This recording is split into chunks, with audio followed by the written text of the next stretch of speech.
I knew shit was really wild though when he broke an African teacher. I perfectly took this nigga to an African teacher because y'all know African teachers will hit your child and not tell you. That's exactly what I wanted. I was like, I want you to hit this nigga but not tell me. Don't hurt him. You know what I'm saying? Don't hurt him, but like a light, you know, just a nigga. And I wanted that. When I tell you this lady gave me my child back out of breath, this shit was so fucked up because she was outside the school. I don't even think that's protocol. I can't pick my son up. They outside the fence with my son. She got him in her hand. She's like, Mr. Lee. Like, oh shit, this gonna be mad. She like morphed into an African voodoo and she was like, every time your son comes into the class, a pillar of darkness covers the other children. They tuck their juice boxes, hide their chains. It's crazy, Mr. Lee. It's like, I'm raising diva. This shit's wild. It's crazy because when I found out he had this shit, the principal, I had to take him to a white school. I don't know if y'all know, y'all try to take kids to black schools. Eventually I had to switch. I was like, you know what, the black school's not working. Let's try a white one. Let's try a white one. I went to a white one and they was like, yeah, we can't put your child out legally. I was like, oh, definitely put him in here.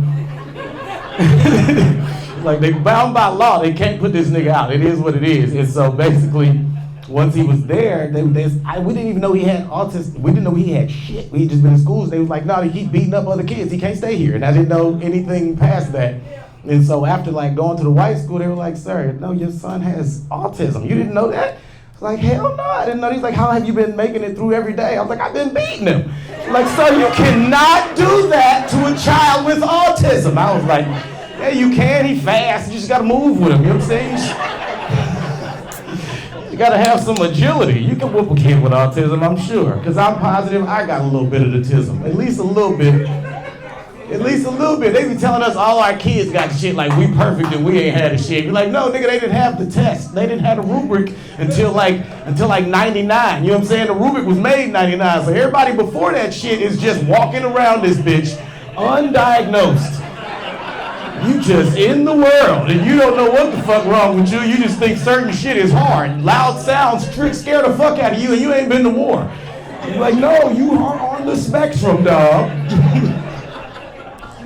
I know I'm on it because I can't work a full shift without smoking weed on my lunch break. I know because I can't make it through them 8 hours, nigga. I can tell you how, because sometimes I don't have weed. And on the lunch break, when I don't smoke, I be about to quit. I be barely about to make it through the rest of that shit. Everything started to fuck with me, nigga. I be like, man, fucking computers moving slow, because you bitches got AI in the back, slowing the fucking servers down, because you trying to give it my fucking job. When I smoke a blunt, I be like, man, go get your check. Fuck that shit. Fuck that job, man. Get your check. All right, I'm gonna keep that one. One more. I'm a black man, right? And y'all, yeah, she got it. She did it. You can see it. And no, one thing about me that a lot of niggas don't do is I like cats, right? Like I had a cat, and see, I can see it in her face. She was disgusted. As soon as I said it, she acted like I said I sucked dick. She was just like, her face just was, you see, another one, we just lost. I just said I like cats, and I promise you, if you don't get a specific part of the 1.3% of black women that like cats, they act like you got a fucking possum in your house, nigga. As soon as you walk in, she's like, what the fuck is that? Why is it on the counter? Ugh, wait a minute, I can't be in this. Be like, man, it is a common pet. Get off the counter. Get off the counter, Mufasa. I used to have to do all type of shit. I used to have to hide this nigga in a closet until after I fucked women. Like, you didn't even know I had a fucking cat unless you saw that paw coming under the closet door like this. You see that nigga doing this, that's the only way you knew. And if I beat you to the closet, I'm kicking it. Get your ass in there. I have not fucked yet. And one thing that's crazy is, like, you don't go buy a cat. It's not like a fucking Doberman. You know what I'm saying? You don't go get papers on no fucking cat. Cat just show up and kind of be like, fuck with me, please. Please fuck with me. It's hard out here, big dog. And that's exactly what happened. And so I ended up with him, and the girl who gave me him told me he was 13.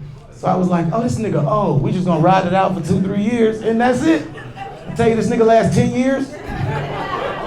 10 fucking years. I didn't even know they lived that long. And it was messed up because I didn't expect to have a close relationship that I did. When I had the cat, I was single. It was just me and him. We went through a bunch of shit together. Got jobs, got fired from jobs, met women, got in relationships, got put out of houses. This nigga got walked out in a crate one time and put down the stairs and sat outside. He got put out the crib with me. That's the type of bond that me and the cat had.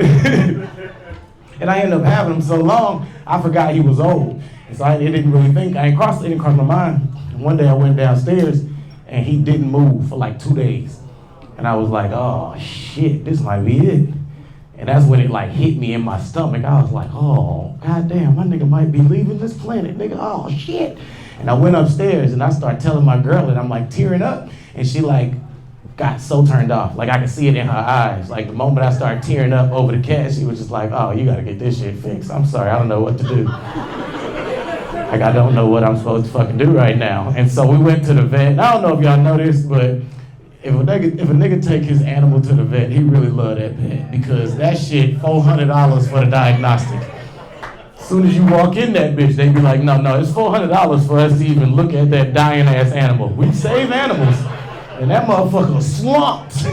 But you need to pay that $400 before we do anything. And it was fucked up because I paid the $400 and it was a white girl doctor. And I took him there, I showed her the cat. She's like, how old is he? And I was like about 23 years old. She's like, sir. It's like, bitch, give me my cat. Give me my cat. Took my slumped ass cat to a second vet. I got a second opinion on a damn animal. Nigga, you know I was fucked up. And so when we went to the second vet, I went to an Indian doctor because the white lady doctor didn't have an accent. And I don't trust doctors without accents. I don't know. My doctor has to have parents that were immigrants. I'm sorry, they have to have like gone through a whole bunch of shit to make you a doctor. Ain't no free will doctors out this bitch, no. Not at all. So we went to an Indian doctor and she was like, oh no, Mr. Lee, Mufasa's not going to make it. I was like, oh, god damn. That's when the cry started happening in your stomach. You ever cried from your stomach? Hey, you ever cried from your stomach, big dog? Yeah, in front of you. Have you ever cried in front of your lady? Did she see it? See? And that's what's fucked up is because you can't stop it. You be like, I'm trying to be strong and masculine and shit.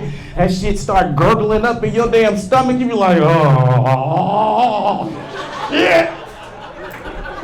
It is fucked up because as soon as I started doing it, she was like, we're going to have to put him down. You got to pay to put your animal down. And I'm in there just bawling. My girl was like, you know what? I'm going to go get the car. Let me tell you, this bitch she ain't never got the car in our entire relationship. That day, she was like, yeah, it's raining outside. Let me go get the car so you don't get wet and shit. So I was so messed up, and I didn't have nobody, dog. I had to call, I called my mom, and I was like, Mama, Mufasa died, I'm gonna be fucked up. She was like, what, you want the cat to have 10 lives? I had to hang up on my mama. I was like, you got me fucked up too. Nobody gave a fuck, bro, and I'm sitting here all type of balling in my damn stomach.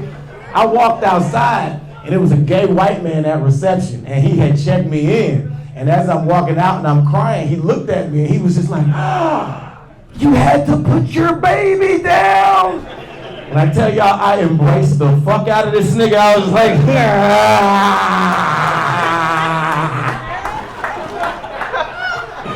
Well, I tell you, I never knew a gay white man would have such an important role in my life, but I needed that hug more than anything, nigga.